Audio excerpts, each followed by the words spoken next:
So hello everyone, আজকে আমরা এমন একটা স্টককে নিয়ে কথা বলতে যাচ্ছি যেটা হচ্ছে গিয়ে নেক্সট 10 ইয়ার্সে মিনিমাম 400% রিটার্ন দেবে। স্টকটি হচ্ছে গিয়ে large cap stock, huge revenue, huge profit generate করে এভরি ইয়ার। স্টকটার নাম হচ্ছে গিয়ে L&T, Larsen and Toubro.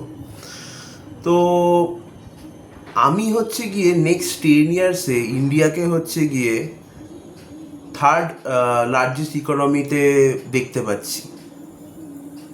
After US and China, India will be the third largest economy according to me. এবার India যদি third largest economy হয়, তাহলে কি কি ডেভেলপ হলে ইন্ডিয়া থার্ড লার্জেস্ট ইকোনমিতে যাবে? জেনারেলি হচ্ছে গিয়ে তোমার ইনফ্রাস্ট্রাকচার, যেমনি হচ্ছে গিয়ে রোড, হাইওয়ে, মেট্রো, রেল, এগুলো ডেভেলপ হবে। তারপর হচ্ছে গিয়ে তোমার ওয়াটার প্রজেক্ট ডেভেলপ হলে হবে। তারপর হচ্ছে গিয়ে পাওয়ার ট্রান্সমিশন, তারপর রিনিউয়েবল এনার্জি, তারপর হচ্ছে গিয়ে ডিফেন্সকে ডেভেলপ হতে হবে, তারপর হচ্ছে গিয়ে তোমার নিউক্লিয়ারকে ডেভেলপ হতে হবে, ইউরোস্পেসকে ডেভেলপ হতে হবে। এই সব জিনিসকে তোমার ডেভেলপমেন্ট চাই, তাহলে হচ্ছে গিয়ে এইগুলো ডেভেলপ হলে না ইন্ডিয়া থার্ডেতে যাবে, এমনি এমনি তো যাবে না। তারপর হচ্ছে গিয়ে হেলথ ডেভেলপ হতে হবে। এবার হচ্ছে গিয়ে এই তারপর ফ্যাক্টরি বাড়তে হবে, আরও ফ্যাক্টরি হতে হবে। এবার এইগুলো যে হবে, এই জায়গাগুলো তো হবে ভালো কথা, কিন্তু এগুলো তৈরি কে করবে? আজকে যদি তোমার ধরো ওয়াটার প্রজেক্ট হয়, পাওয়ার ট্রান্সমিশনকে ডেভেলপ করতে হয়, তাহলে তো এগুলো ইনফ্রাস্ট্রাকচার তৈরি করতে হবে। এগুলো এগুলো তৈরি কে করবে? এগুলো হচ্ছে গিয়ে তৈরি করবে হচ্ছে গিয়ে construction company, and L&T is the largest construction company in India. এটা শুধু ইন্ডিয়ার প্রজেক্ট পায় না, এটা অল ওভার ওয়ার্ল্ডের প্রজেক্ট পায়। ইন্ডিয়ার যদি ইন্ডিয়ান গভর্নমেন্ট যদি 10টা প্রজেক্ট স্যাংশন করে, তার মধ্যে 7টা L&T পায়।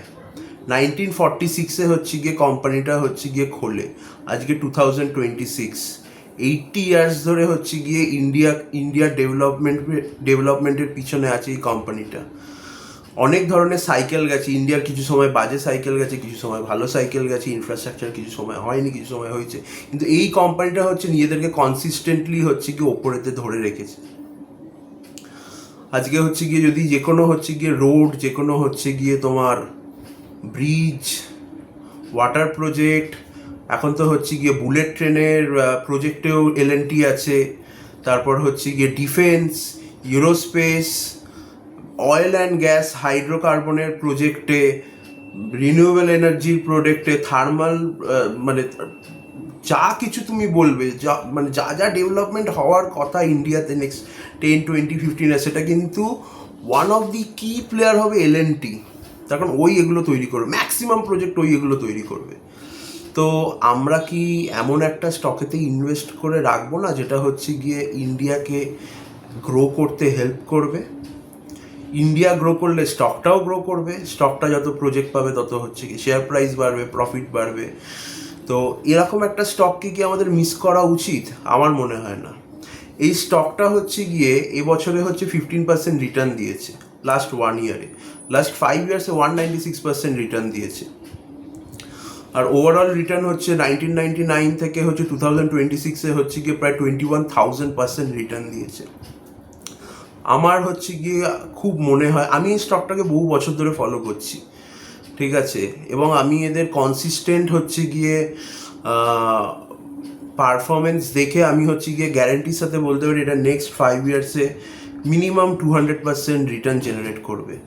যদি এখন প্রাইসটার দাম চলছে 4,000, যদি তোমরা হচ্ছে গিয়ে কেনো, তাহলে হচ্ছে গিয়ে ডেফিনেটলি এটা হচ্ছে গিয়ে তোমার 12,000 টাকা হয়ে যাবে। নেক্সট 5 ইয়ার্স ওয়েট করো, দেখবে এটা 12,000 হয়ে গেছে, ঠিক আছে। আর 10 ইয়ার্সে 20,000 মিনিমাম যাবে।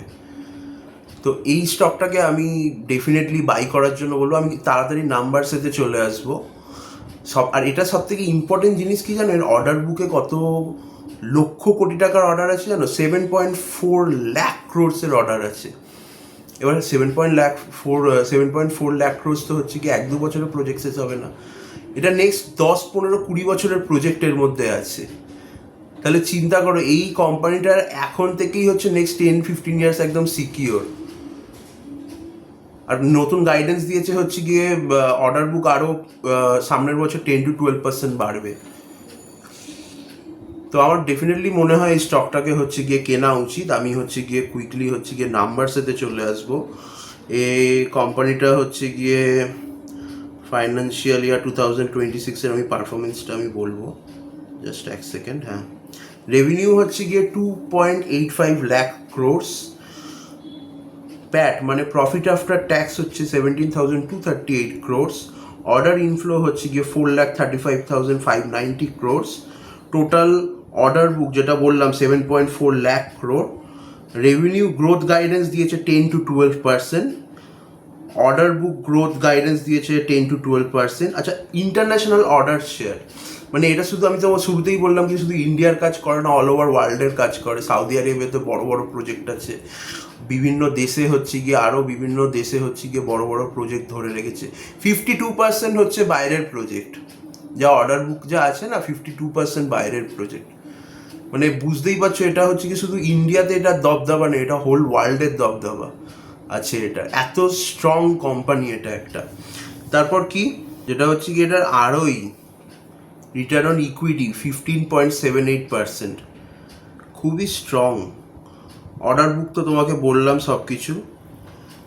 তারপর হচ্ছে গিয়ে তোমার ডেপথ অ্যান্ড লিকুইডিটি প্যারামিটার্সে আমি একটু কথা বলিনি। ডেপথ হচ্ছে 2.42 নেট ডেপথ মানে এবিটটা। এবার দেখো, এবার হচ্ছে গিয়ে একটা কনস্ট্রাকশন কোম্পানির যাতে কনস্ট্রাকশন কোম্পানির প্রচুর ক্যাপিটাল লাগে, তো ওদের একটু ডেপথ হয়, ঠিক আছে। কিন্তু যা সাইজ আছে company 2.42 very reasonable net depth, ঠিক আছে। আর হচ্ছে গিয়ে তোমার অ্যাসেট টার্ন ওভার বলে দিই 0.72, asset turn over, inventory turn over 22.19%। তো তারপর অপারেটিং মার্জিন হচ্ছে 12-14%। মানে সলিড একটা হচ্ছে গিয়ে কোম্পানি এটা, যেটাতে হচ্ছে গিয়ে ডেফিনেটলি আমাদের হচ্ছে ইনভেস্ট করে রাখা উচিত। আর এলএনটি কী ধরনের প্রজেক্ট পায় আমি তোমাদেরকে একটু ডিটেলে বলবো। সেটা হচ্ছে গিয়ে তোমার expressways, national highways, flyover bridge, তারপর হচ্ছে গিয়ে metro station, underground tunnel, railway corridor, bullet train infrastructure, তারপর হচ্ছে গিয়ে বিল্ডিং অ্যান্ড ফ্যাক্টরিজের মধ্যে IT parks, airports, commercial towers, hospital, manufacturing plants, residential skyscrapers. তারপর ওয়াটার প্রজেক্টের মধ্যে হচ্ছে গিয়ে রিসেন্টলি হচ্ছে গিয়ে তোমার রাজস্থান রুরাল ওয়াটার সাপ্লাইটা, তোমার ওয়াটার সাপ্লাই যে প্রজেক্টটা আছে সেটা পেয়েছে। সেটা হচ্ছে গিয়ে 5-5.1 কিলোমিটার পাইপলাইন্সের reservoir, pump house, water distribution system. তারপর পাওয়ার ট্রান্সমিশন প্রজেক্টেতে হচ্ছে গিয়ে তোমার high voltage transmission line, grid infrastructure, gas insulated substation, renewable energy transmission lines আন্ধ্রপ্রদেশে পেয়েছে। মিডল ইস্টে অনেক কটা সাবস্টেশন আছে। রিনিউয়েবল এনার্জির মধ্যে হচ্ছে গিয়ে তোমার solar plants, battery storage system, green hydrogen infrastructure, offshore wind projects. Oil and গ্যাসের মধ্যে হচ্ছে offshore oil platforms, refineries, LNG infrastructure. ডিফেন্সে হচ্ছে naval system, submarine missile launch system, fighter aircraft components, nuclear মধ্যে নিউক্লিয়ার প্ল্যান্ট, তারপর heavy engineering equipments, reactor system. না স্পেসের মধ্যে হচ্ছে রকেট কম্পোনেন্ট, স্যাটেলাইট সিস্টেম। মানে বুঝতে পেরেছো, এরা শুধু এলএনটি হচ্ছে গিয়ে শুধু বিল্ডিং কিংবা হচ্ছে গিয়ে রোড, হাইওয়ে, এক্সপ্রেসওয়ে এইসব বানায় না, ওরা পুরো ডাইভার্সিফাই করে রেখেছে। সবের মধ্যে এলএনটি আছে, তুমি যেখানে খুঁজবে সেখানে তুমি এলএনটিকে পাবে। তো এইরকম দবদবা আছে ইন্ডিয়া এবং আউটসাইড ইন্ডিয়াতে এই কোম্পানিটার।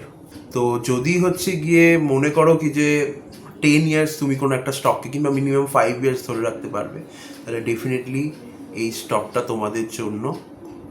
এই স্টকটার প্রাইস এখন 4,000-এর কাছাকাছি হওয়ার করছে।